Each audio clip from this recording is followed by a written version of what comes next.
আজিৰ সময়ত বিনা প্ৰমাণত কোনো মানুহে একো কথা গ্ৰহণ নকৰে। সেইবাবে য'ত বস্তু প্ৰমাণ নহয়, য'ত বস্তু এটা প্ৰমাণ ৰূপত আমি দেখুৱাব নোৱাৰোঁ, তাত শ্ৰুতি প্ৰমাণ হয়। তস্মাৎ শাস্ত্ৰ প্ৰমাণন্তে কাৰ্য ব্যৱস্থিত। য'ত আমি প্ৰমাণ এটা বাস্তৱিক ৰূপত দেখুৱাই দিব নোৱাৰোঁ, তাত আমি শাস্ত্ৰৰ কথা কওঁ যে শাস্ত্ৰত এইদৰে উল্লেখ আছে। মহাজেন য়েন গতস্য পন্থ। আমি সকলো কথা নিজৰ যুক্তি তৰ্কৰে বিচাৰ কৰি জানিব বুজিব নোৱাৰোঁ। কিছু কথা আনৰ অনুভৱৰ পৰাও জানিবৰ প্ৰয়োজনীয়তা আছে, কাৰণ সকলো কথা আমি চকুৰে দেখিলে বিশ্বাস নকৰোঁ। কিন্তু আজিৰ যুগত এনেকুৱা এটা মানসিকতা বিকাশ পাইছে যে আমি নেদেখিলে বিশ্বাস নকৰোঁ, নহয়নে? কিন্তু সকলো ক্ষেত্ৰতে সেই মানসিকতাটো শুদ্ধ নহয়, কাৰণ ভগৱন্তটো দূৰৰ কথা। আপুনি মই নিজে আজিলৈকে দেখা নাই যে আপুনি মই যাক পিতৃ মাতৃ বুলি কৈছোঁ, সেয়াই যে আমাৰ পিতৃ মাতৃ। আমি কিন্তু চকুৰে দেখা নাই।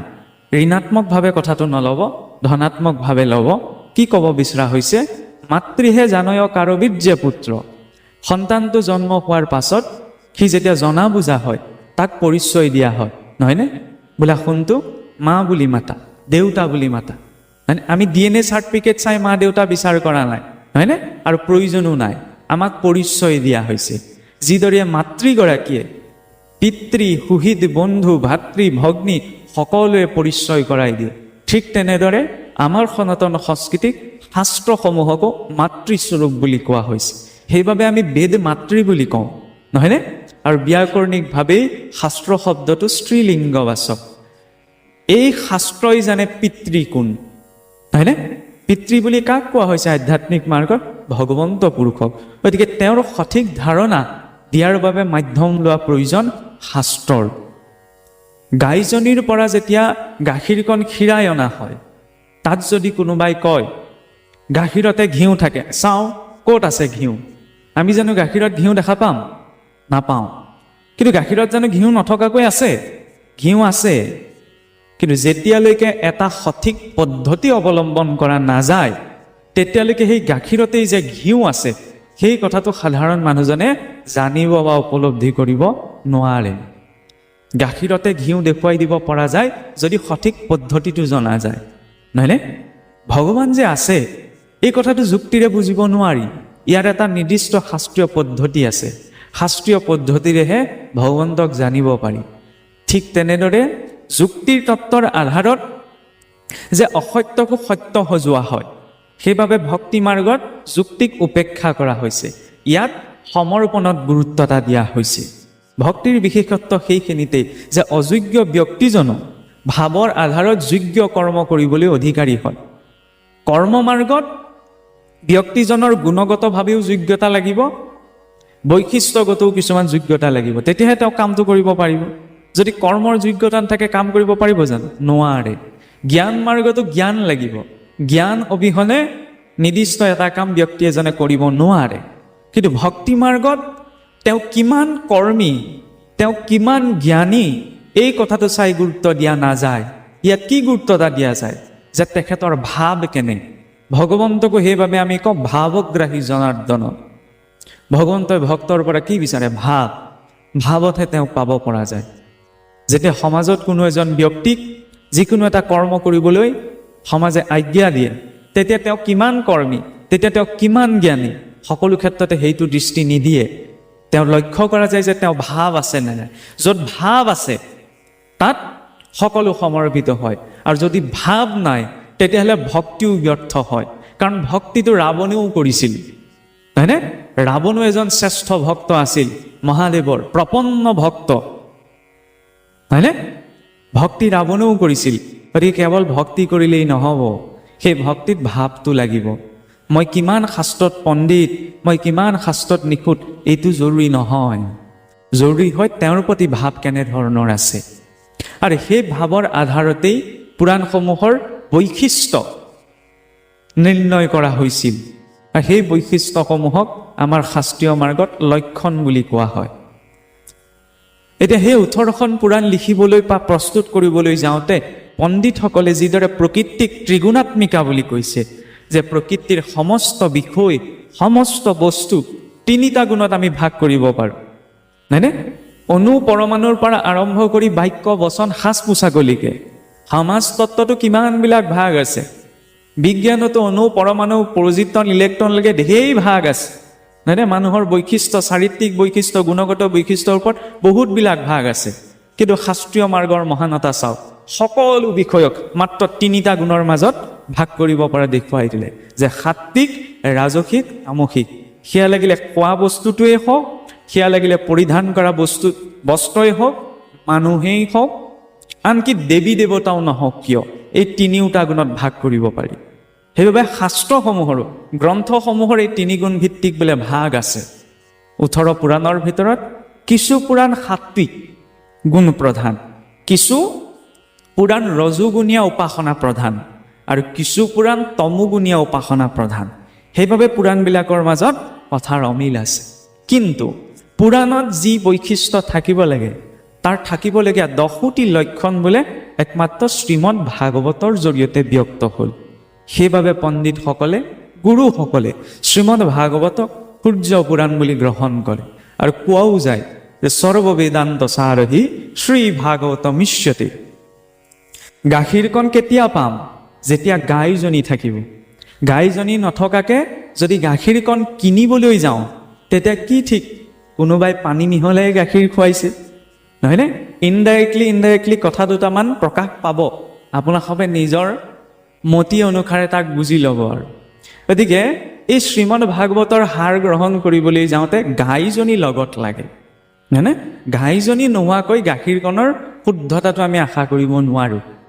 গুৰিটোক যিদৰে পানী দিলে ডাল পাত সকলোৱে পায়, ঠিক তেনেদৰে সমস্ত শাস্ত্ৰৰ মূল সেই বেদৰ মূল আধাৰ ৰূপত গ্ৰহণ কৰাটো প্ৰয়োজনীয়। আৰু বেদ বুলি ক'লে আচলতে কিছু কথা ক'বলৈ অকণমান অসুবিধা হয়, যে বামুণীয়া কাজ কৰ্মকে সৰহ সংখ্যক আমাৰ লোকে বেদৰ কৰ্ম বুলি ভাবি থাকে, নহয়নে? বেদ বুলি ক'লে সেই অৰ্থটোকে সাধাৰণতে বুজা যায় যে বামুণীয়া কাজ কৰ্ম। কিন্তু কেৱল বামুণীয়া কাজ কৰ্মই নহয়, বেদৰ প্ৰতিটো কৰ্মৰ একোটা বহুত গভীৰ দৰ্শন আছে, নহয়নে? সেই দৰ্শনটোক জনাটো কিয় প্ৰয়োজন? কৰে নকৰে নিশ্চৰ ৰুচি অভিৰুচিৰ কথা, তাত মই মত দিবলৈ নাযাওঁ।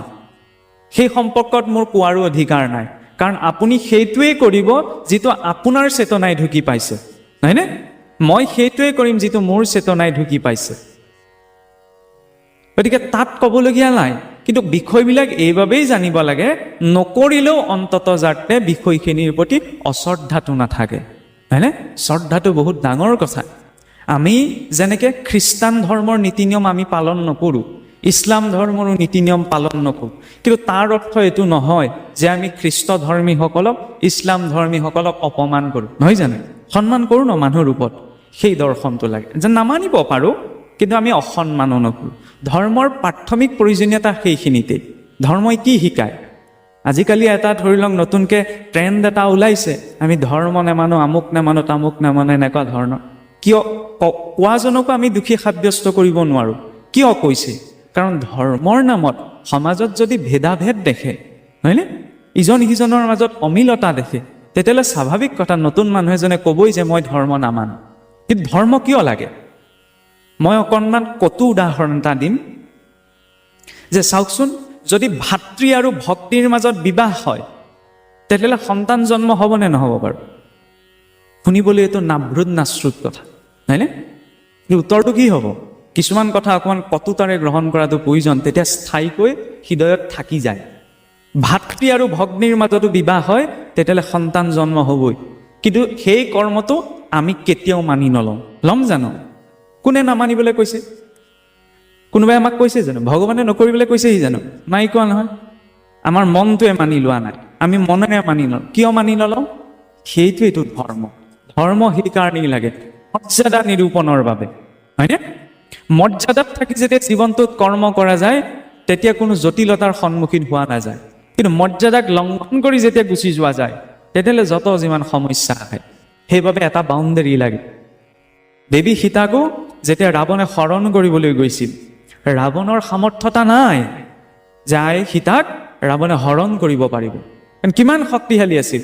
যিখন হৰধেনু ৰাৱণে দাঙিব নোৱাৰিলে, সেইখন হৰধেনু সীতাই সোঁহাতে দাঙি তলত থোৱা মজিয়া চফা কৰিছিল। ৰাৱণৰ বল ইমান আছিল যে, দেৱী সীতাক হৰণ কৰি নিব পাৰিব? নাই। কিন্তু কিয় নিব পাৰিব? আমি কওঁ ন যে লক্ষ্মণে ৰেখা এটা আঁকি থৈ গৈছিল, যাক লক্ষ্মণ ৰেখা কোৱা হয়। নামটোহে লক্ষ্মণ ৰেখা। এই ৰেখাডালে কি বুজাইছে? মৰ্যাদা। মৰ্যাদাৰ সীমাৰেখাৰ ভিতৰত যেতিয়ালৈকে মনুষ্য থাকে তেতিয়ালৈকে তাক একো অপশক্তিয়ে অপকৃত কৰিব নোৱাৰে। কিন্তু মৰ্যাদাৰ সীমাৰেখাডাল যেতিয়াই লংঘন কৰি দিয়া যায় তেতিয়া বেলেগকৈ আৰু অমংগলক জীৱনলৈ নিমন্ত্ৰণ দিব নালাগে। সেইবাবে আমাৰ নীতি আছে, আচাৰ আছে। আচাৰো পৰমো ধৰ্ম আচাৰহীনম নপুনন্তি বেদ। যিজন আচাৰহীন তেওঁক বেদেও সূচী কৰিব নোৱাৰে, হয়নে? তাৰ প্ৰমাণ স্বয়ং এই ৰাৱণেই। ৰাৱণ কিমান ধাৰ্মিক ব্যক্তি আছিল। ধাৰ্মিক বুলি কোৱা হৈছে কাৰণ 4 বেদৰ ওপৰত ৰাৱণে ভাষ্য লিখিছিল। আজিলৈকে ইমান মহাপুৰুষ এইখন ভাৰত ভূমিত হৈ গৈছে, বেদৰ ওপৰত ভাষ্য লিখা বহুত কম সংখ্যক মহাপুৰুষ আছে, সম্ভৱ নহয়। কিন্তু সেই বেদৰ ভাষ্য প্ৰদানকৰ্তা আছিল ৰাৱণ, নহয়নে? ঋষি কুলোদ্ভৱ আছিল। কিন্তু কেতিয়াও ৰাৱণক আমি ঋষি বংশোদ্ভৱ বুলি মনত নেপেলাওঁ বা নকওঁ। কিয়? ৰাৱণে নিজৰ মৰ্যাদাক লংঘন কৰিছিল, নহয়নে? নিজৰ সংস্কাৰ ত্যাগ কৰিছিল। সেইবাবে ধৰ্ম বা ভাগৱত ধৰ্ম আমি যিয়েই নকওঁ, আজিকালি ধৰ্ম বুলি ক'লেতো অকণমান ভয় লগা হৈছে, কাৰণ সংজ্ঞাবিলাক ঢেৰ হৈছে যে ইজনে ক'ব এইটোহে আমাৰ ধৰ্ম, ইজনে ক'ব সেইটোহে আমাৰ ধৰ্ম। আৰু নামকেইটা ভিন্ন হ'ব পাৰে, লক্ষ্যটোতো এটাই ন। লক্ষ্য যেতিয়া স্পষ্ট হয় তেতিয়া মতভেদৰ মাজতো একতাৰে থকাটো সম্ভৱ হয়।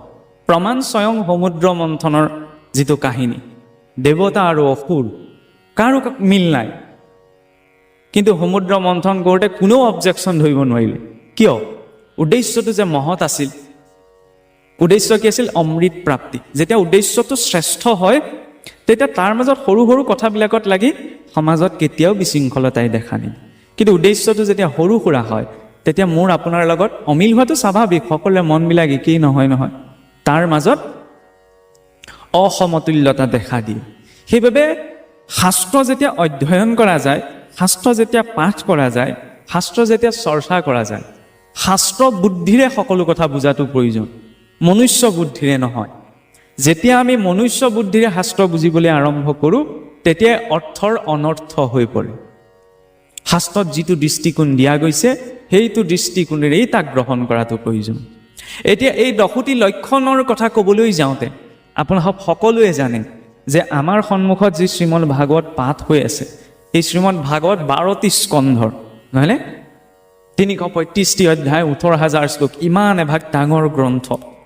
কিন্তু আদিতে এই শ্ৰীমদ ভাগৱত বোলে মাত্ৰ 4টি শ্লোকত আছিল। ধেমালি কথা নে? 4টি শ্লোকক ব্যাখ্যা কৰি 18,000 শ্লোকলৈ লৈ যোৱা হ'ল। এইটো সৰু কথা নহয়। এইটোৱেই হৈছে জ্ঞানৰ বিস্তাৰ।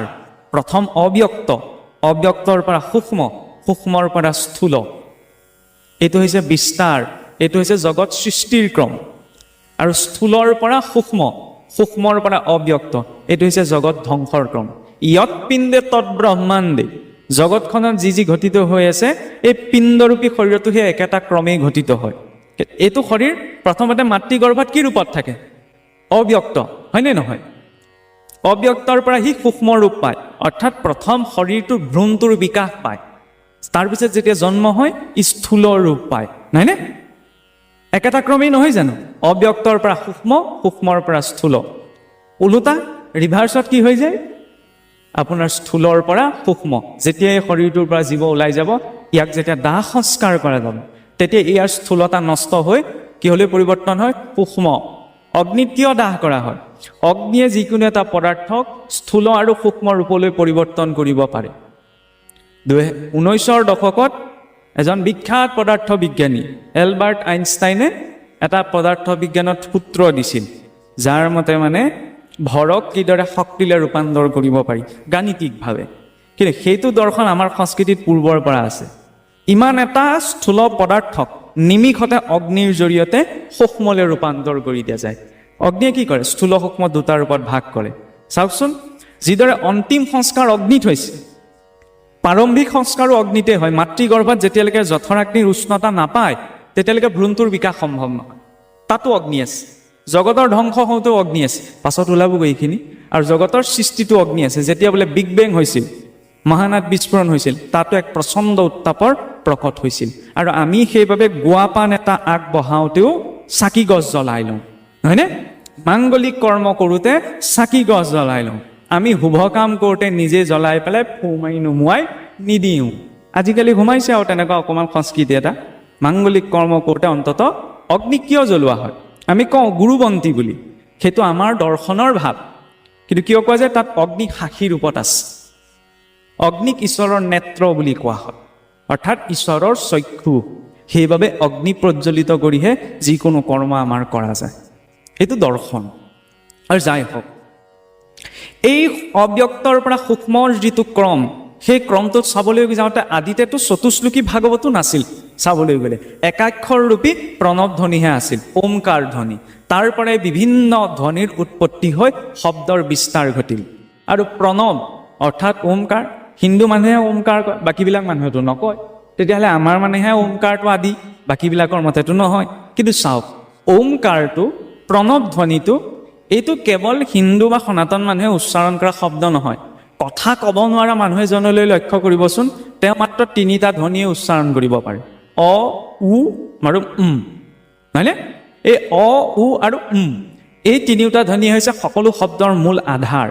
এই 3টা ধ্বনিৰ আধাৰতে আমাৰ জিভাখনে সঞ্চালন কৰি বিভিন্ন শব্দ উচ্চাৰণ কৰে, হয়নে? সৃষ্টিৰ আদি সেই ধ্বনিকে দেখুওৱা হৈছে। তাৰ আধাৰতে বিভিন্ন শব্দৰ উৎপত্তি, আৰু তাৰ আধাৰতে ৰূপ। য'ত শব্দ আছে তাত এটা ৰূপো থাকে, হয়নে? কৃষ্ণ বুলি কোৱাৰ লগে লগে সেইবাবে কৃষ্ণৰ এটা ৰূপ আছে। ৰাম বুলি কোৱাৰ লগে লগে ৰাম এটা ৰূপ আছে। যি নামত ৰূপ নাই সেই নাম নহয়, হয়নে? মহাপুৰুষেও সেইবাবে লিখিছে, বোলে মুখে বোলা ৰাম, হৃদয়ে ধৰা ৰূপ, এতেকে মুকুতি পাই বা কহিলো স্বৰূপ। কৃষ্ণ বুলি কওঁতে যদি কৃষ্ণৰ ৰূপ নাই, তেতিয়াহ'লে সেয়া কেৱল উচ্চাৰণ। ৰাম বুলি কওঁতে যদি ৰামৰ ৰূপ নাই, তেতিয়াহ'লে সেয়া কেৱল উচ্চাৰণ। হৰি বুলি কওঁতে যদি হৰিৰ ৰূপ নাই, তেতিয়াহ'লে সেয়াও কেৱল উচ্চাৰণ। কাৰণ কেৱল যদি উচ্চাৰণ কৰা যায়, মনেৰে চিন্তা কৰা নাযায়, মনেৰে চিন্তন কৰা নাযায়, সি কেতিয়াও সাৰ্থক হ'ব নোৱাৰে। এতিয়া এই 10 লক্ষণৰ কথা ক'বলৈ যাওঁতে শ্ৰীমদ ভাগৱত আদিতে যেতিয়া, আপোনালোক সকলোৱে জানে নিশ্চয়কৈ, প্ৰভু ঈশ্বৰে কালি সেই কথা উল্লেখ কৰি গৈছে, শ্ৰীনাৰায়ণে যেতিয়া ব্ৰহ্মাদেৱক পোনপ্ৰথম ভাগৱত দিছিল, তাৰ আধাৰতে আচলতে সোমাই আছে আমাৰ মনুষ্য জীৱনৰ প্ৰতি প্ৰথমটো উপদেশ নাৰায়ণৰ দ্বাৰা, নহয়নে?